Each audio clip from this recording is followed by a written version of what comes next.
Сайн байцгаана уу?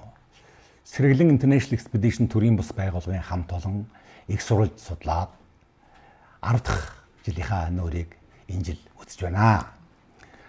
За, энэ хугацаанд их сурвалж бид нар судалсан их сурвалжаа шинжлэх ухааны академи болон бусад холбогдох мэргэжлийн газруудаа холбогдож тулж үзье. За, манай түүхийн салбарынх нь юу барьдаг вэ гэхээр бол зөвлөлт холбоот улсаас бичиж өгсөн энэ түүх бичвэрийг барьдаг юм аа. За, ер нь бол үндсэн нэг 3 ном байгаа. За, зөвлөлт холбоот улсын академик Грекогийн бичигдсэн хар ном байгаа. 55 онд гарсан. Тэр ном бол одоо байхгүй байна. За, энэ бол академик Грекових, энэ бол Акладникових. За, энэ 1900 хамгийн сүүлд 85 онд бичигдсэн юм аа. За, эдгээр их сурвалжуудад энэ төрөл яаж бичигдсэн бэ гэхээр бол хэл бичлэг нь бол академик төвчөнд байгаа.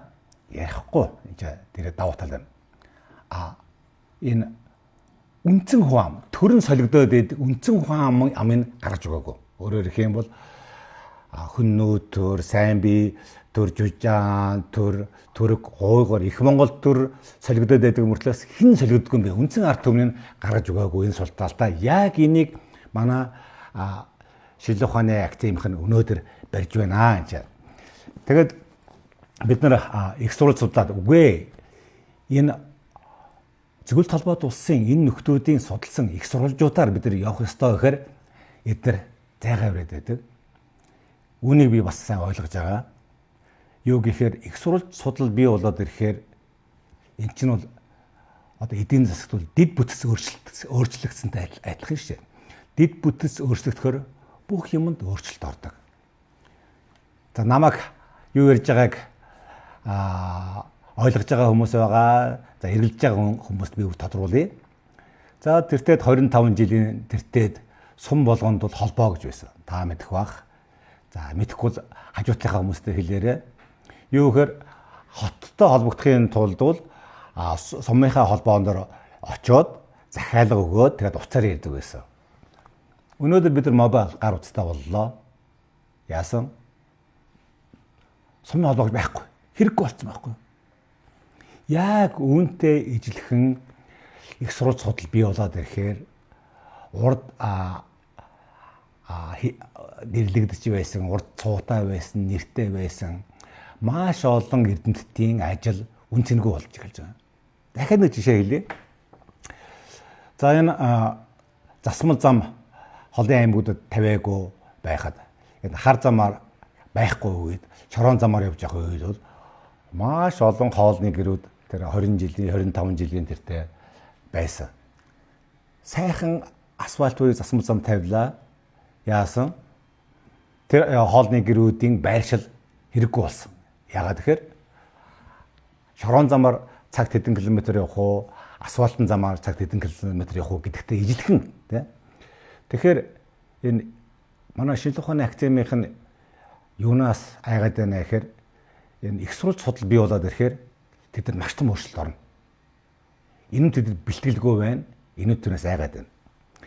За, Сэргэлэн International Expedition их сурвалж судлаг юу гэж байгаа юм бэ гэхээр энэ тухайн их сурвалж гэдэг нь бол тухайн үйл явдлын гэрч хүмүүс эсвэл тухайн үйл явдлын гэрч хүмүүсээс авсан мэдээлэл буюу тухайн үеийн бичгэн сурвалж дээр ажилласан материалыг бол их сурвалж гэж олон улс үздэг.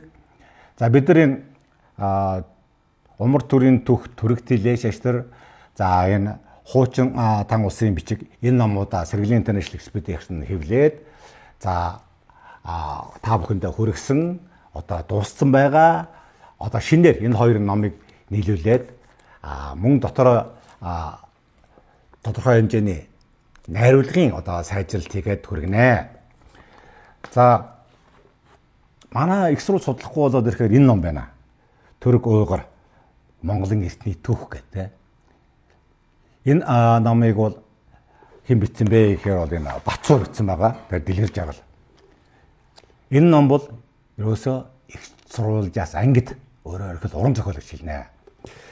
Тэгэхээр Sri International Expedition бид нар юу хэлээд байгаа юм бэ гэхээр нэгэнт энэ шинжлэх ухааны байгууллагууд нь дэлхийн нийтийн шинжлэх ухааны загварын дагуу их сурвалж судлаас татгалзаад байгаа юм бол бид энэ номоо за энэ Sri International Expedition гэдэг энэ номтойгоо адилхан одоо дизайнаа сайжруулад та бүхэндээ хүргэн.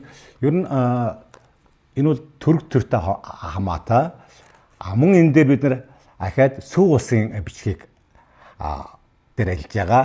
Сүү улсын бичигдэх одоо энэ BD 85 дугаар бүлгийн та бүхэндээ мөн хүргэнэ гэж. За тэгэхээр бүх нийтээр их сурвалж дээр ажиллая. Бүх нийтээр их сурвалжтай болжоо гэдэг энэ хөдөлгөөнийг хүргэж байна. Юу гэхээр нөгөө их сурвалж судлах энэ соёл бид нар арт түмэнд өгж байна. Их сурвалж энэ судлах юм бол ямарваа нэг хүний бичсэн зүйлийг их сурвалж дээр ажил бичсэн зүйлийг зүгээр энгийн хүмүүс ч гэсэн энэ их сурвалжаараа шалгаж болдог.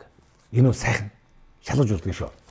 За Sri International Expedition-ы энэ судалгааны үр дүнд юу болж байна гэхээр бол энэ манай орхон туул хамаагүй хүнөө энэ нутгаас бид хаашаа ч яваагүй хаанаас ч ирээгүй гэдэг бид баталж байна.